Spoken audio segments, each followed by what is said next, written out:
A ver, ¿cómo te pongo?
Buenas tardes, hermanos. Espero que me escuchen.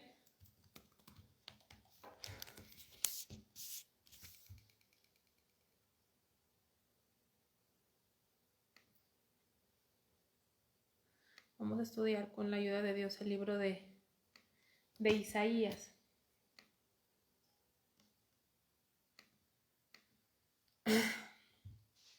Entonces, son las 5:04. Vamos a estudiar el libro de Isaías. Y en su hoja, los que tienen hoja, dice, el libro deriva su título del autor, cuyo nombre quiere decir Jehová es salvación, es lo que significa el nombre de Isaías. Y es semejante a los nombres de Josué, Eliseo y Jesús, que tienen un significado similar. Isaías es citado directamente en el Nuevo Testamento más de 65 veces y mucho más que cualquier otro profeta del Antiguo Testamento. O sea, la enseñanza o los versículos que encontramos en el libro de Isaías hacen que Isaías sea el profeta más citado del Nuevo Testamento. Y de todos los libros del Antiguo Testamento, Isaías es el más citado después de Salmos. Luego, en el siguiente párrafo tenemos autor y fecha. Fue Isaías, hijo de Amós. Él ministró en Jerusalén y sus alrededores como un profeta de Judá durante los reinados de 5 reyes de Judá. Usías, que también se llamó Azarías, y lo vemos en segundo libro de Reyes. Jotam, su hijo, Acaz, Ezequías y Manasés. Esas más o menos son las fechas. Algunas fechas las van a encontrar un poco diferentes porque realmente tienen que tener en mente que son fechas estimadas, no hay como una fecha exacta de decir esta es la fecha exactísima, no. Por eso a lo mejor cuando en el mismo material que les voy a dar o cuando consulten otros libros o sus mismas Biblias que tengan algunas fechas, van a encontrar que hay ciertas discrepancias, pero en teoría deben de quedar dentro del mismo rango de tiempo. Entonces, Isaías era como de familia aristócrata, venía de una familia con cierto nivel social alto, y lo sabemos porque él tenía un acceso fácil al rey, tenía cercanía a un sacerdote, entonces sabemos que era un profeta que tenía cierto rango o clase alta en la sociedad, cierta importancia en la sociedad de Judá.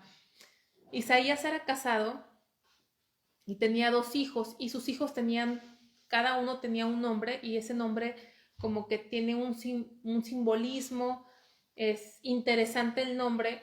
Uno era Sear Jasub, que significa un remanente regresará, y Maher Salal Hasbaz, que significa corriendo a la presa, apurándose al botín, que simbólicos porque más o menos eran lo que consistía la profecía de Isaías. Isaías profetizó, dice ahí, apurándose al botín, corriendo a la presa, profetizó que iban a ser llevados cautivos el pueblo por su desobediencia, pero también profetizó que había un remanente que retornaría. Entonces, cuando Isaías fue llamado por Dios a profetizar en el año de la muerte del rey Usías, él respondió con prontitud gustosa, aunque desde el principio entendió que Dios no lo estaba llamando a salvar a Israel y a Judá, sino a endurecer sus corazones impenitentes. La narración autobiográfica de su llamado se registra en el capítulo 6, dejando claro la suprema santidad y trascendencia de Dios. Isaías había de presentar al pueblo la queja del Señor de que ellos eran infieles y rebeldes. El pueblo de Dios se había vuelto como las demás naciones que no temían a Dios, por lo cual inevitablemente enfrentarían el juicio. Bueno, vamos a analizar un poquito esto para tampoco irnos tan rápido. Vamos ahí al libro de Isaías.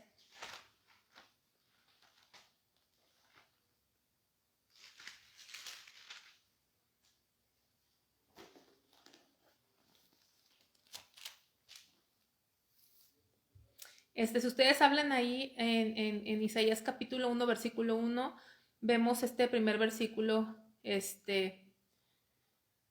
que nos habla del mensaje de Isaías. Visión de Isaías, hijo de Amós, la cual vio acerca de Judá y Jerusalén en días de Usías, Jotam, Acaz y Ezequías, reyes de Judá. Acuérdense que el reino estaba dividido. Y los reyes que aquí mencionan son los reyes del reino del sur, o sea, de Judá. Usías, Jotam, Acaz y Ezequías, 4 reyes. Yo en esta hojita les puse un quinto rey que no está aquí mencionado, pero lo puse porque la Biblia no, ¿ok? La Biblia no lo dice, sino la tradición judía habla de que Manasés, que fue un rey muy malo, mató a Isaías partiéndolo a la mitad. Entonces por eso puse Manasés, pero aquí, si se fijan, nada más menciona estos 4 reyes: Usías, Jotam, Acaz y Ezequías, los 4 reyes de Judá durante el periodo en que Isaías recibió la visión de Dios. Ahorita vamos a ver cómo habla este capítulo. Empieza con palabras muy fuertes, pero vamos a irnos al llamamiento de Isaías que viene en el capítulo 6. Y dice: en el año en que murió el rey Usías, vi yo al Señor sentado sobre un trono alto y sublime, y sus faldas llenaban el templo. Por encima de él había serafines, cada uno tenía 6 alas, con 2 cubrían sus rostros, con 2 cubrían sus pies y con 2 volaban. Y el uno al otro daba voces diciendo: Santo, Santo, Santo, Jehová de los ejércitos, toda la tierra está llena de su gloria. Y los quiciales de las puertas se estremecieron con la voz del que clamaba, y la casa se llenó de humo. Entonces dije: ay de mí, que soy muerto, porque siendo hombre inmundo de labios y habitando en medio de pueblo que tiene labios inmundos, han visto mis ojos al Rey, Jehová de los ejércitos. Y voló hacia mí uno de los serafines, teniendo en su mano un carbón encendido, tomado del altar con unas tenazas, y tocando con él sobre mi boca, dijo: he aquí que esto tocó tus labios, y es quitada tu culpa y limpio tu pecado. Después oí la voz del Señor que decía: ¿a quién enviaré y quién irá por nosotros? Entonces respondí yo: heme aquí, envíame a mí. Entonces, aquí es el llamado, y creo que ningún otro profeta se describe un llamado tan tremendo como esta visión y esta experiencia que tuvo Isaías. Si nosotros vamos a los capítulos anteriores, Isaías ya estaba profetizando, porque si regresamos al capítulo 1, versículo 2, aquí vemos que tuvo esta visión. Isaías en el versículo 2 dice: oíd cielos y escuchad tu tierra, porque habla Jehová, crié hijos y los engrandecí, y ellos se rebelaron contra mí. El buey conoce a su dueño, y el asno el pesebre de su señor. Israel no entiende, mi pueblo no tiene conocimiento. Oh gente pecadora, pueblo cargado de maldad, generación de malignos, hijos depravados. Dejaron a Jehová, provocaron a ir al Santo de Israel, se volvieron atrás. Entonces aquí está recibiendo esta visión de el enojo de Dios, la ira de Dios contra su pueblo por ser malagradecidos, ¿no? Porque dice, le está hablando a los cielos y a la tierra, como diciendo, sorpréndanse cielo, sorpréndete tierra, porque creí hijos y los engrandecí, y ellos se rebelaron en contra de mí. Hasta los animales que no tienen la inteligencia de un hombre reconocen a su dueño, pero mi pueblo nunca supo, ¿no? Realmente de dónde venía su socorro, y por eso dice, dejaron a Jehová, provocaron a ira al Santo de Israel. Y luego en el capítulo 5, encontramos ayes, o sea, donde Isaías habla, ay de aquellos que hacen esto, ay de aquellos que hacen el otro, y ese ay es un ay de dolor, es un ay del dolor de las consecuencias que van a venir por sus pecados. Pero en el capítulo 6, cuando tiene esta experiencia con Dios, es un año crucial porque murió el rey Usías. De tal forma que la nación, el pueblo se encontraba sin rey, por decirlo así, porque su rey había muerto.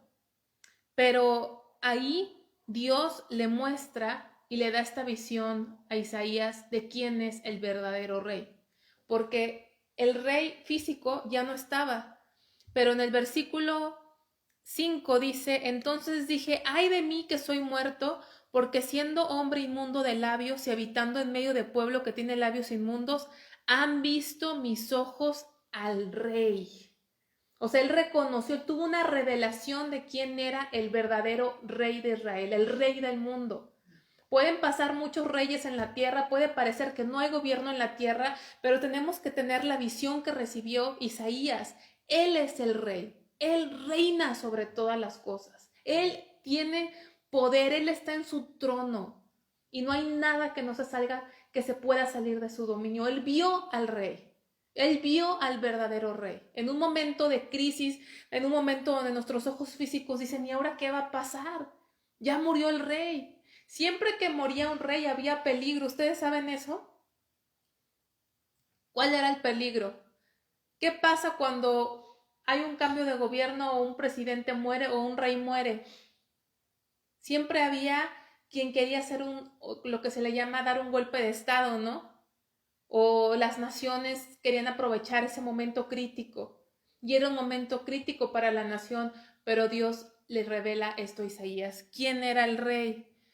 Y ahí, al ver a Dios, algo que se impone, que deja un precedente, algo que Dios le revela a Isaías, no nada más es quien reina, sino la santidad de Dios. La santidad de Dios. Era importante que para que él tuviera el ministerio y pudiera cumplir ese llamado, entendiera que el Dios de Israel era santo. Y cuando en el idioma hebreo usualmente no se repite la misma palabra, a menos que se quiera hacer un énfasis, porque es de mucha importancia hacer el énfasis, entonces se repite. Y aquí dice que el uno al otro de los serafines daban voces diciendo, Santo, Santo, Santo, Jehová de los ejércitos. Es un Dios de guerra, pero es un Dios 3 veces santo, es santo. No comprendemos la santidad de Dios y espero que Dios nos revele su santidad para que podamos tener su naturaleza y poder temer a Dios y aborrecer el pecado, porque Él es santo, santo. Tal revelación tuvo que él mismo, Isaías, que decía, ay de aquellos que hacen esto, ay de aquellos que hacen el otro, y a lo mejor no lo sé, a lo mejor él no había tenido esa revelación de su propia condición delante de Dios, pero algo hubo en él, porque dice en el versículo 5, entonces dije, ay de mí. Ya no dijo de los demás, de los que hacen esto y los que tienen avaricia y los que dictan leyes injustas. Ay de mí que soy muerto. ¿Por qué? Porque soy hombre inmundo de labios. Habitando en medio de un pueblo que tiene labios inmundos, han visto mis ojos al Rey, Jehová de los ejércitos. Y se voló hacia mí uno de los serafines teniendo en su mano un carbón encendido, tomado del altar con unas tenazas y tocando con él sobre mi boca, dijo, he aquí, que esto tocó tus labios y es quitada tu culpa y limpio tu pecado. Y después vemos ese llamamiento que dijo Dios en su Trinidad, ¿quién irá por nosotros? Y él respondió, heme aquí. Yo no sé si te ha tocado gente o conoces gente que cuando hasta lo invitas a alguna reunión,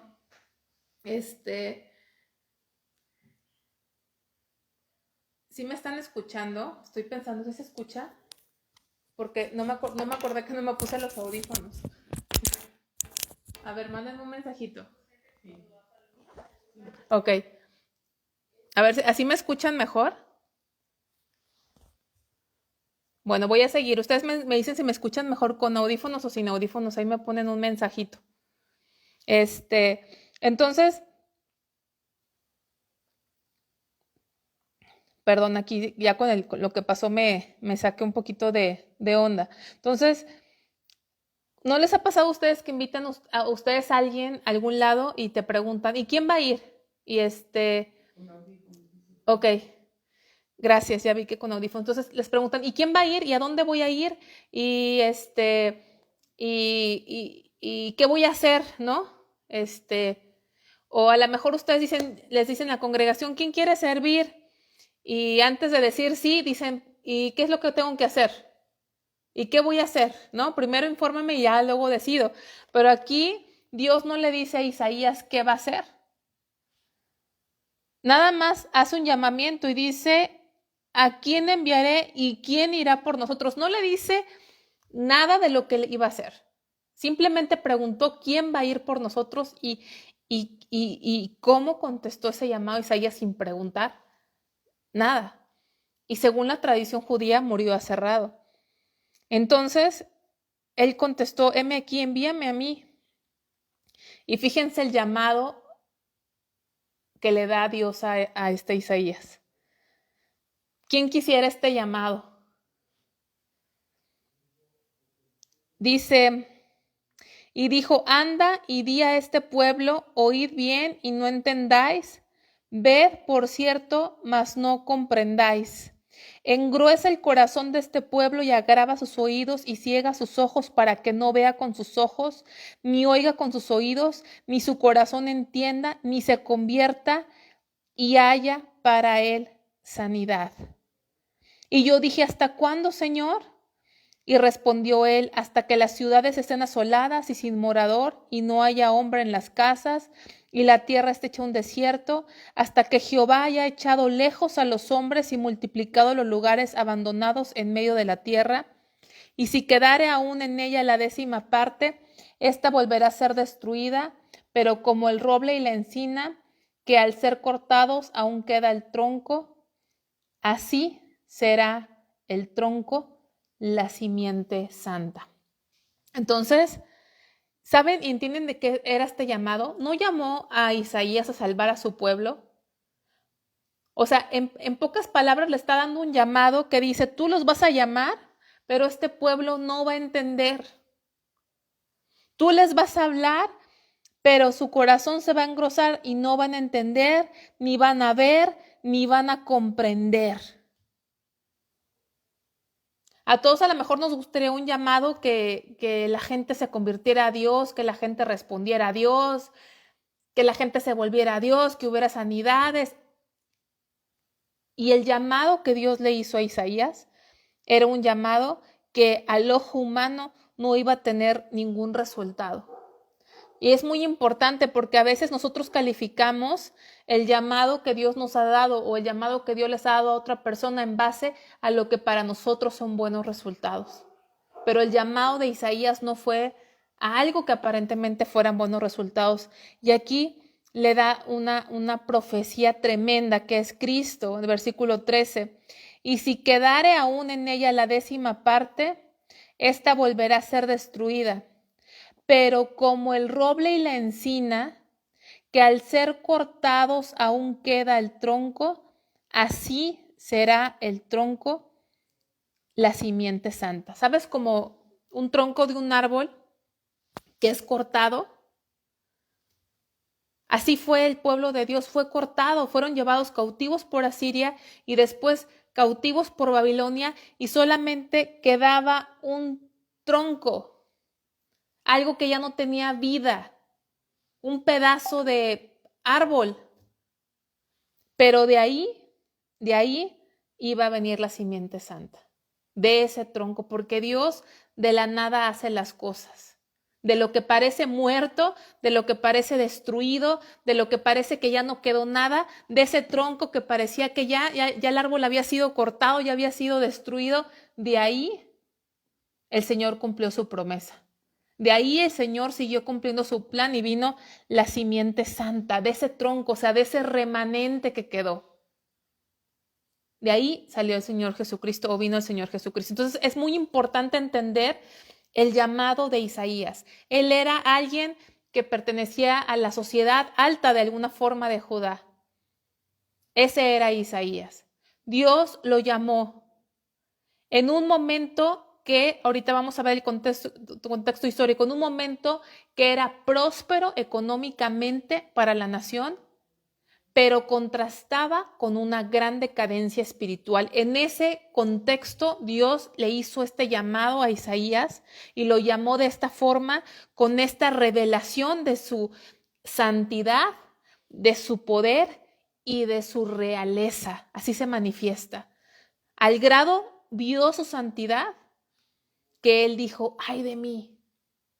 Yo creo que cuando realmente conoces a Dios y Dios se te revela, te preocupas de ti mismo, de tu condición. Si tú eres una persona que siempre estás preocupado por lo que hacen los demás o cómo andan los demás, a lo mejor no sé si has recibido una revelación de Dios, a lo mejor sí, pero la revelación de Dios te lleva a verte a ti, tu condición, cómo estás delante de Dios.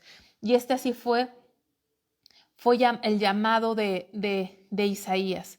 Su pueblo se había hecho como las naciones que no temían a Dios e enfrentarían el juicio. Si tú estás leyendo Isaías, ya el juicio era inminente. Dios ya había hablado por otros profetas, ¿se acuerdan? No todos los profetas tienen libro, pero en Samuel vemos profetas. De hecho, Samuel actuó como profeta. Elías fue profeta, Eliseo fue profeta, Micaías fue profeta, aunque no tienen un libro que tenga su nombre. Dios ya había mandado profetas a amonestarle. Entonces, Isaías fue contemporáneo de otros dos profetas, Oseas y Miqueas. Vamos al contexto histórico. El rey Usías, que fue el primer rey durante el tiempo que ministró Isaías, gobernó durante un largo periodo de paz y estabilidad. Durante su reinado, o sea, mientras Usías reinaba en el reino del sur, Egipto estaba asolado por conflictos internos y Asiria estaba enfocada a asegurar su frontera norte. Estas condiciones le permitieron a Usías desarrollar un gobierno próspero. ¿Por qué? Porque durante el gobierno de Usías no había una amenaza real.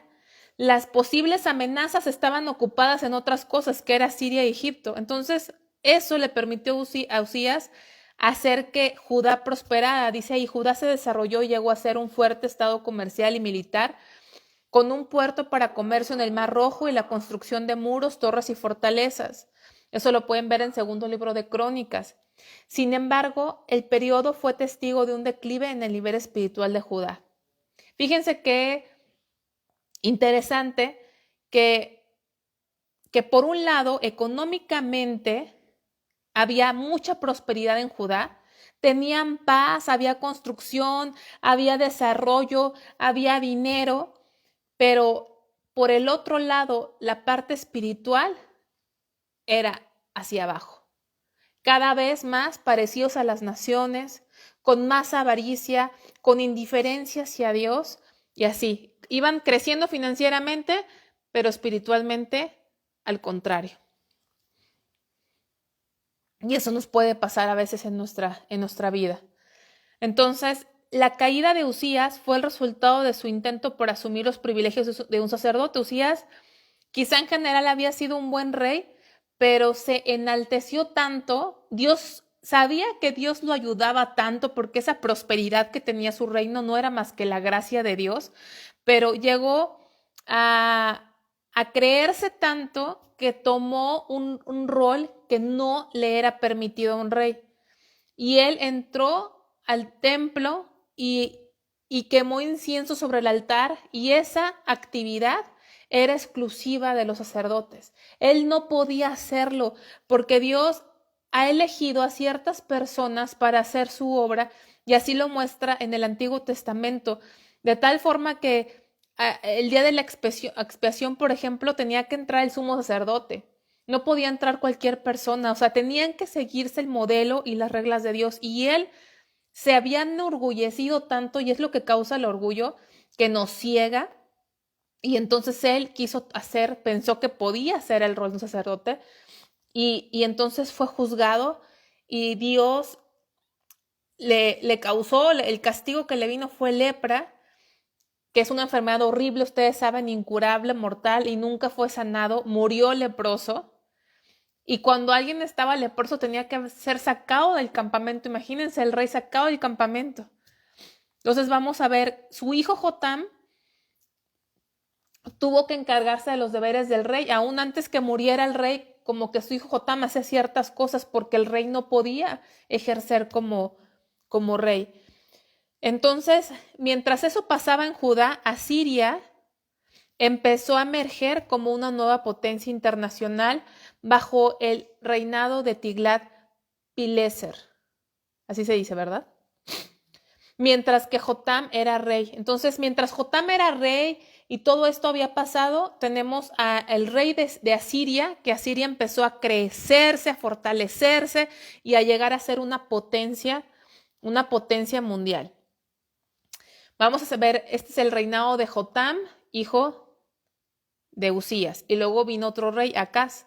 Acaz tenía 25 años cuando comenzó a reinar en Judá y reinó hasta los 41 años. Israel y Siria formaron una alianza liderada por Peca. Acuérdense que Israel no es lo mismo que Judá, porque acuérdense que hubo una guerra civil, después de Salomón se dividió el reino, y cuando leemos en la Biblia Israel, estamos incluyendo a 10 tribus, ¿verdad? 10 tribus que son el reino del norte. Entonces, Judá era parte de la nación de Israel, pero Judá fue dividida y se le conoce como el reino del sur. Entonces, las 10 tribus, o sea, Israel, sus propios hermanos, y Siria, formaron una alianza liderada por Peca, rey de Israel, y Resín, rey de Aram es Siria. Y entonces el rey Acaz, o sea, el rey de Judá, sufrió oposición de parte de ellos. O sea, imagínate, aquí está el rey Acaz, rey de Judá, y las otras 10 tribus que antes eran tu mismo pueblo, se unen con otro enemigo, con otra nación que también era fuerte, que era Siria, y empiezan a ir en contra tuya. Entonces Acaz, pues no tuvo temor de Dios. En lugar de fortalecerse en Dios contra esta oposición,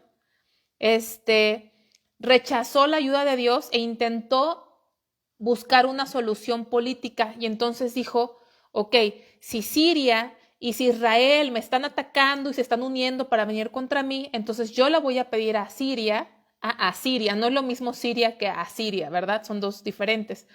Le voy a pedir a Siria ayuda. Entonces él hizo una alianza política en lugar de buscar a Dios. El rey asirio pues se puso de acuerdo y entonces saqueó Gaza, llevando a toda Galilea y Galaad al cautiverio y finalmente capturando Damasco. Damasco es la capital de Siria. La alianza de Acaz con Asiria llevó a que él metiera un altar pagano al templo de Salomón. Tanto, ¿verdad?, se unió que le permitió a un rey pagano, al rey de Asiria, que metiera un altar pagano en Judá. No nos confundamos, él reinó en Judá, pero durante este tiempo, al él hacer alianza con Asiria para evitar que Israel y Siria los lastimaran o los dañaran, Asiria capturó a Samaria, capital del reino del norte, y se llevó a muchas de las personas más capaces de Israel a la cautividad. Entonces, aquí en este periodo de tiempo donde ministró Isaías, en este periodo de tiempo donde ministró Isaías, fue el periodo de tiempo donde Israel, las 10 tribus de Israel, fueron llevadas cautivas por Asiria. ¿Sí? Fueron llevadas cautivas por Asiria. Ezequías, que es el siguiente rey, comenzó su reinado sobre Judá en el año 715.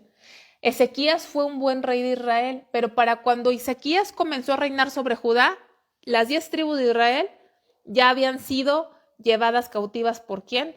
Por Asiria, ¿sí? Que les llaman las 10 tribus perdidas de Israel y cosas así, más o menos, ¿no? Vamos a ir viendo poco a poco esta historia de cómo Dios va acomodando todas las cosas. Pero ahorita estamos enfocados al reino del sur. Ya el reino del norte fue llevado cautivo y entra a reinar Ezequías. Todo esto durante el periodo de Isaías. Entonces, la reforma era una prioridad cuando se volvió rey. Algo que hizo Ezequías fue hacer reformas buenas, una limpieza en el pueblo de Dios. La amenaza de una invasión asiria forzó a Judá a que le prometiera un pesado tributo a ese poder oriental. Ezequías se enfermó seriamente con una enfermedad que amenazó su vida. ¿Se acuerdan que Isaías, Dios ya le había dicho que arreglara sus cosas porque iba a morir? Pero él oró a Dios y Dios le concedió 15 años más de vida. El gobernante de Babilonia usó la oportunidad de su enfermedad y recuperación para enviarle felicitaciones, probablemente buscando formar una alianza con Judá en contra de Asiria. Pero ¿se acuerdan? Ese rey, ese gobernante Judá, los que fueron a felicitarle fueron a engañarles porque realmente lo que querían ver era las riquezas, ¿no? Y él también muy mal, Ezequías, les mostró todas las riquezas y del templo y todo esto para que después Babilonia fuera a destruir y a robar todas las riquezas del templo y a llevarse cautivo a la gente, ¿no? Al pueblo. Entonces, vamos a ver, entonces en el año 701, Sennacherib, el rey asirio, invadió parte de la costa de Israel, marchando hacia Egipto por el flanco sur de Israel. En el proceso, él aplastó a varios pueblos de Judea, robando y llevando a muchas personas a Siria. Mientras que estaba sitiando a Laquis, él envió un contingente de fuerzas para sitiar Jerusalén. No obstante, la expedición fracasó, pero en un segundo intento él envió mensajeros a Jerusalén demandando que se rindieran de manera inmediata. Con el aliento de Isaías, Ezequías se negó a rendirse, confió en el Señor y fueron librados. Yo no sé si se acuerdan de esa época donde fueron amenazados y Ezequías puso su confianza en Dios. Dios usó a Isaías para alentarlo y Dios lo libró de este ataque.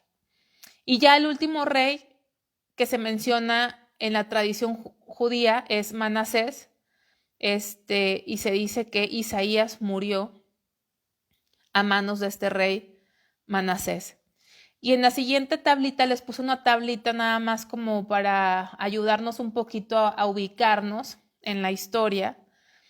Y podemos dividir los profetas, los que profetizaron antes de la cautividad a Babilonia, los que profetizaron durante la cautividad de Babilonia y después de la cautividad de Babilonia. Acuérdense que hubo 2 exilios, uno a Asiria, pero fueron las 10 tribus. Y el otro exilio, que es el segundo, fue a Judá, al reino del sur. Entonces aquí está enfocado esto a la cautividad de Babilonia. Entonces, los primeros profetas fueron antes de la cautividad, que Dios les envió antes de que viniese todo el juicio. Daniel y Ezequiel profetizaron cuando estaban cautivos en Babilonia y después de que fueron ya liberados, que regresaron, cuando Dios despertó el espíritu del rey Ciro, que era persa, para que volviesen y reconstruyesen su templo, entonces profetizó Ageo, Zacarías y Malaquías. Ahora, ahí les resalté Isaías porque es el profeta que vamos a ver aquí. Pero si ustedes se fijan en las fechas, el primer profeta es Joel en orden cronológico. Porque acuérdense que los años se van reduciendo. Nosotros aquí ahorita, cada año aumenta 2020, 2021, el siguiente año es 2022 y así va progresivamente. Pero cuando Jesucristo vino a la tierra se le llama como el año cero. Y entonces, después del año cero empieza el año 1, el 2, el 3, hasta donde estamos. Pero antes de ese año cero, los números van, ¿cómo se dice? Van de cero hacia más. No sé si me estoy explicando.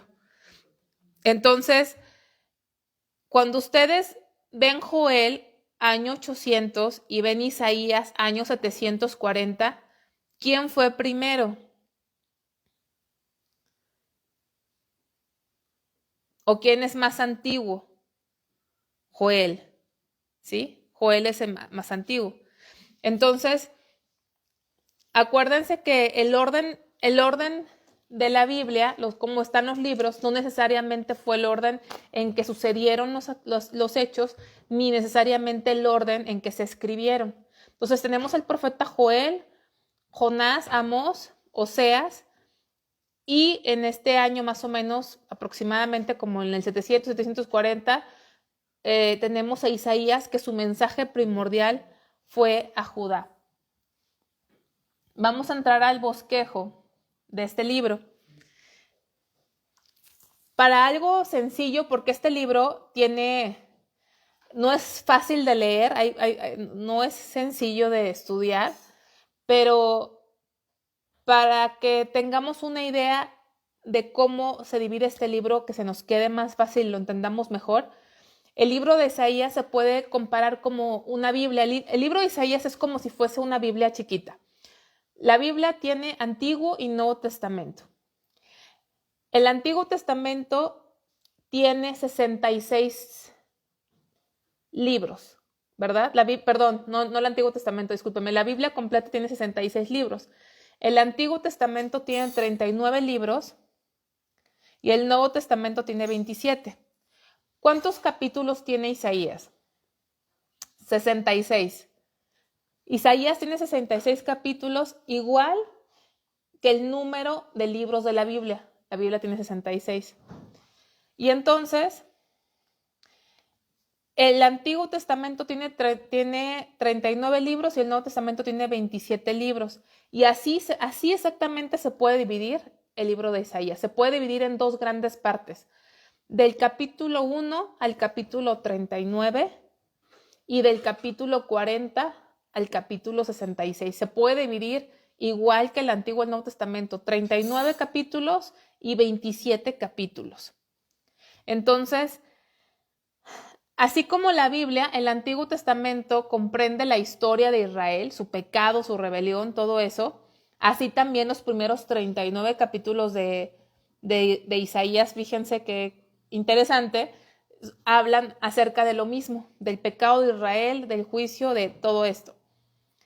Y en la Biblia, el Nuevo Testamento, ¿de qué habla? De Cristo y de la obra de Cristo y de la esperanza que tenemos de una eternidad futura con Cristo.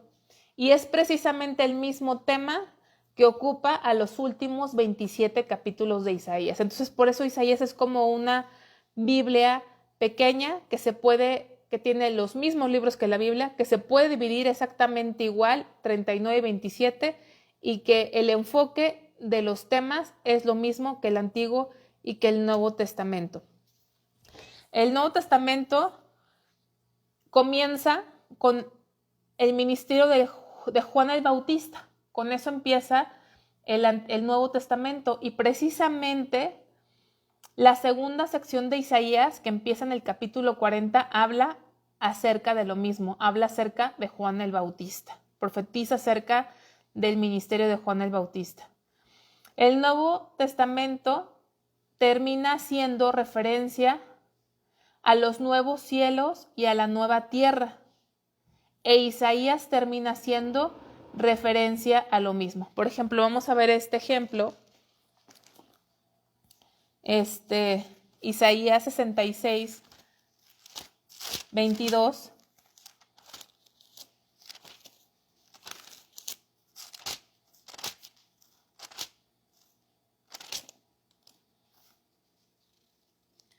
Dice, porque como los cielos nuevos y la nueva tierra que yo hago permanecerán delante de mí, dice Jehová, así permanecerá vuestra descendencia y vuestro nombre. Y ahora si vamos a Apocalipsis 21, del 1 al 3, dice, vi un cielo nuevo y una tierra nueva, porque el primer cielo y la primera tierra pasaron y el mar ya no existía más. Y yo, Juan, vi la santa ciudad, la nueva Jerusalén, descender del cielo de Dios, dispuesta como una esposa ataviada para su marido. Y oí una gran voz del cielo que decía, he aquí el tabernáculo de Dios con los hombres, y él morará con ellos, y ellos serán su pueblo, y Dios mismo estará con ellos como su Dios. Entonces, terminan igual. Isaías termina igual que la Biblia en Apocalipsis. Entonces, lo podemos bosquejar. En sus Biblias ustedes van a tener diferentes bosquejos. Casi todas las Biblias al principio de cada libro tienen un bosquejo, ¿no? Por ejemplo, mi Biblia en Isaías tiene un bosquejo algo largo, ¿no? Es una página de bosquejo. Entonces, esos bosquejos que tiene su Biblia les puede servir, pero a mí a veces se me hace más fácil grabarme algo más conciso, y yo creo que esto les puede ayudar. La primera parte del libro de Isaías, del 1 al 39, habla del pecado y el juicio de la nación de Israel, y los últimos 27 capítulos, o sea, del 40 al 66, habla del ministerio de Cristo. Exactamente como podemos resumir a grandes rasgos de qué trata el Antiguo Testamento y de qué trata el Nuevo Testamento. Vamos a una introducción general de este libro. El libro de Isaías es un libro que habla de juicio por la desobediencia del pueblo de Dios. Este libro describe los pecados por los que serán castigados y predice el exilio. Es como un juicio. Y es tanto un juicio que dice el capítulo 1, versículo 2 que habíamos leído. Dice, oíd cielos y escucha tu tierra. Y me acuerdo mucho de Deuteronomio, cuando Dios dice que pone a quienes por testigos, a los cielos y a la tierra. ¿Se acuerdan de Deuteronomio 28, 29, 30? Dice, a los cielos y a la tierra llamo por testigos hoy contra vosotros, que he puesto delante de ustedes, ¿qué? El bien y el mal, la vida o la muerte.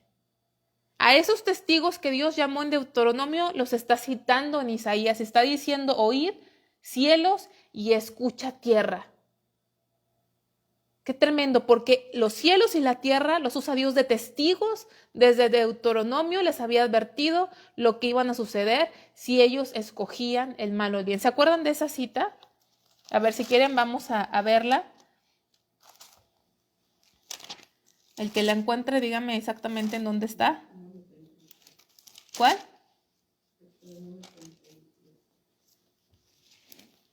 Ahí póngame un mensajito.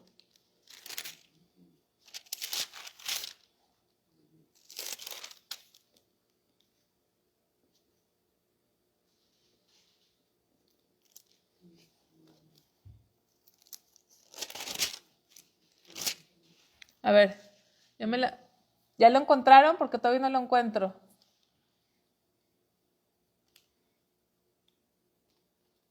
Aquí está, 30:19. Gracias.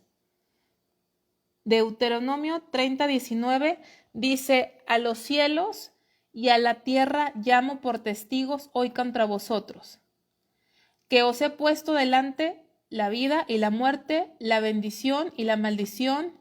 Escoge pues la vida para que vivas tú y tu descendencia, amando a Jehová tu Dios, atendiendo a su voz y siguiéndole a él, porque él es vida para ti y prolongación de tus días, a fin de que habites sobre la tierra que juró Jehová a tus padres, Abraham, Isaac y Jacob, que les había de dar. ¿Se fijan? Desde ahí Dios les está diciendo, a los cielos y a la tierra llamo por testigos hoy contra vosotros. que te estoy poniendo dos caminos, el de la vida y de la muerte, el camino de la bendición y el de maldición. Escoge la vida para que vivas tú y tu descendencia obedeciendo a Dios, amando a Dios, siguiéndole. Porque si tú lo haces, ¿qué significará? Si tú obedeces a Dios, ¿qué va a hacer? ¿Qué va a suceder? Dice, va a significar la prolongación de tus días, a fin de que habites sobre la tierra que juró a tus padres, que era la tierra prometida, era Canaán, era donde el pueblo de Dios vivía. ¿Se acuerdan? Dios les había dado esa tierra, pero Dios le dijo, si tú escoges el mal, no vas a durar en esa tierra. Y aquí en Isaías vuelve a citar a esos mismos testigos. Entonces, el libro de Isaías es como si fuese un telón de juzgado. De repente se me convierte o me imagino algo como similar a lo que va a ser el juicio del trono blanco, porque el libro de Isaías es como un juicio donde los testigos son los mismos cielos y la misma tierra que escucharon la advertencia de Dios. Porque escucharon, el cielo y la tierra escucharon que Dios les había advertido, ¿verdad? Muchos cientos de años atrás a su pueblo, que si no obedecían no iban a durar en esa tierra. Entonces, Isaías, el libro de Isaías es como ese juicio, esa visión que tiene Isaías, donde el juicio de Dios viene por su desobediencia. Entonces, aquí podemos aplicar que Dios es fiel. Es una buena aplicación de la palabra Dios es fiel. Es fiel a lo que dijo. Porque muchas veces queremos decir Dios es fiel y creemos que es fiel es que nos va a ayudar a sacar adelante y nos va a bendecir. Hagamos lo que hagamos y nos portemos como nos portemos, podemos estar muy equivocados, ¿verdad? Dios es fiel a su palabra, a ese grado que llamó otra vez a los cielos y a la tierra. Y este libro de Isaías es un panorama del juicio de Dios, que era inminente el juicio de Dios, y por eso el propósito del ministerio de Isaías no era salvar al pueblo de Dios. Qué tremendo, no iban a responder al llamado de Isaías. No iban a responder al llamado de Isaías. El juicio venía, el castigo de Dios venía y vamos a irlo viendo. Por eso el libro de Isaías es un libro de juicio por la desobediencia. Es un libro que describe los pecados que Dios aborreció que hiciesen y predice cuál va a ser el castigo. Isaías predice lo que va a pasar con el exilio. Isaías dice tu castigo, ¿cuál iba a ser el castigo? Habla del exilio a Babilonia y habla también de cuando fueron llevados cautivos a Siria.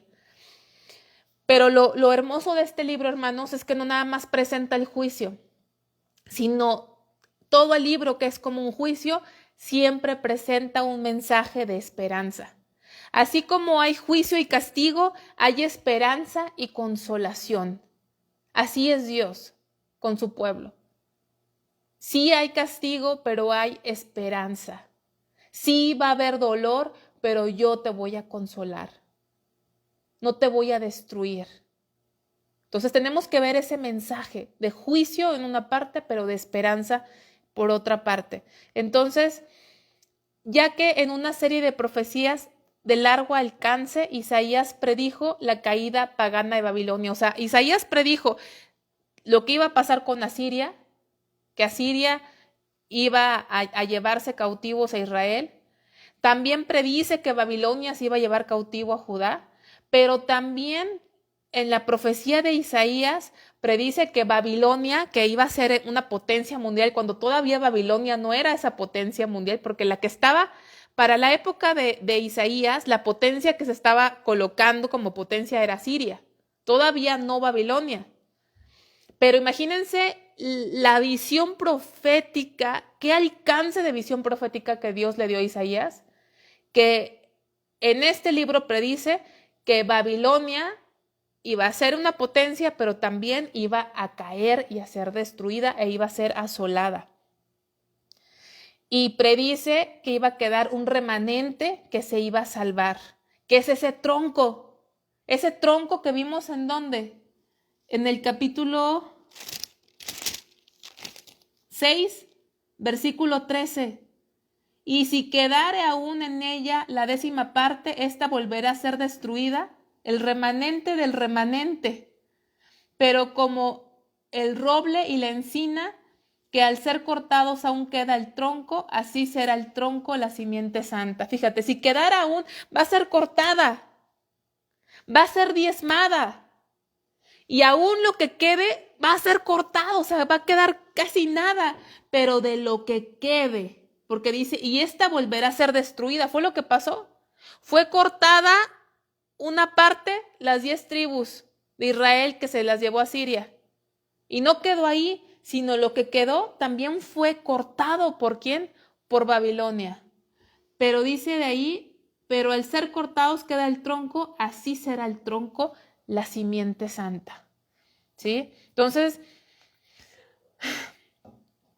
Isaías predice ese remanente de Israel.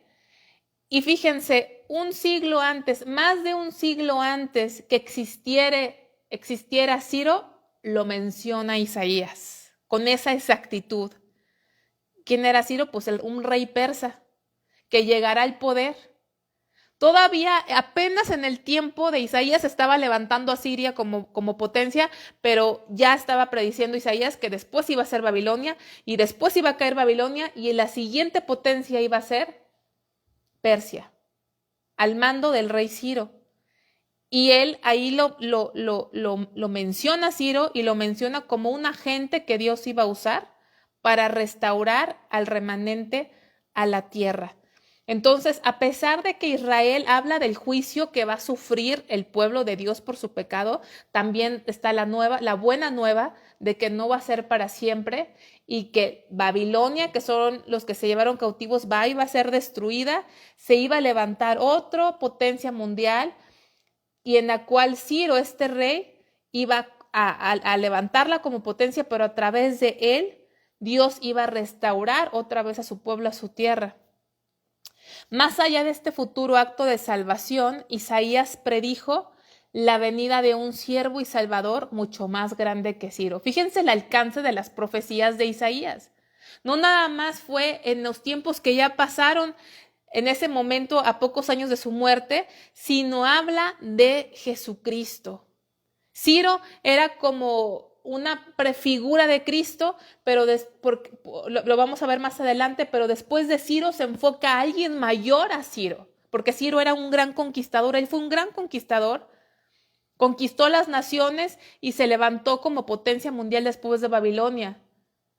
Pero después habla de un conquistador aún más grande, más poderoso y mayor, que no lo maneja como un conquistador al grado de Ciro, sino como un conquistador, un salvador, un siervo mucho más grande, mucho más poderoso, tanto que eclipsa a Ciro, este salvador que es Cristo. Este siervo cumpliría el destino original de Israel, trayendo justicia a las naciones y convirtiéndose en una luz para los gentiles. Este siervo, que es Cristo, no nada más salvaría a su nación de Israel, a su pueblo escogido, sino que también esa salvación alcanzaría a todos aquellos que se nos denomina los gentiles, es decir, no somos judíos, no somos nacidos en Israel.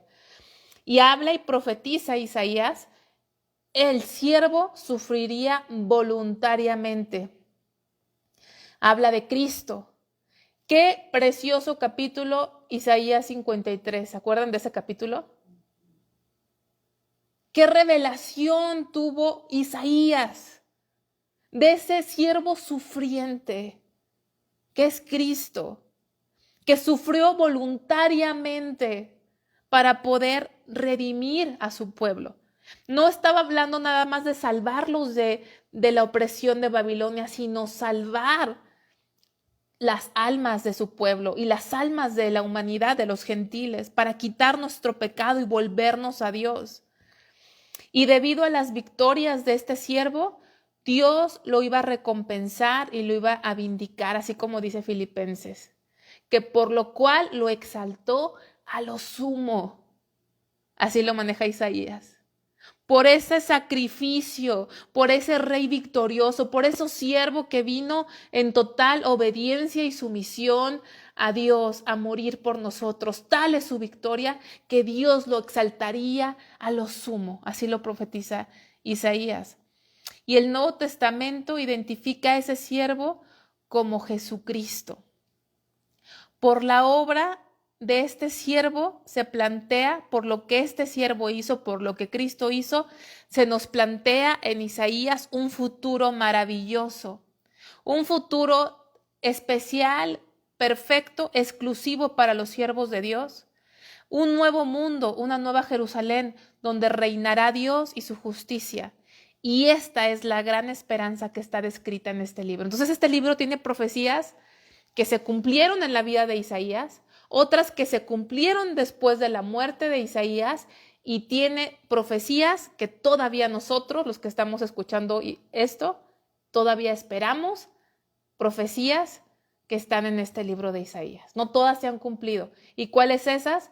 Pues habla de la redención total de la humanidad, la nueva Jerusalén, el nuevo mundo, el cielo, cielos nuevos, tierra nueva, un mundo en el que va a reinar ese siervo, un mundo donde todos aquellos que no aman a Dios y no obedecen a Dios van a ser excluidos, y Dios va a reinar con su justicia. Y esta es una gran esperanza. Entonces es un libro de juicio, pero también de esperanza y también de consuelo, de que Dios va a arreglar todas las cosas para cumplir su propósito eterno en la humanidad.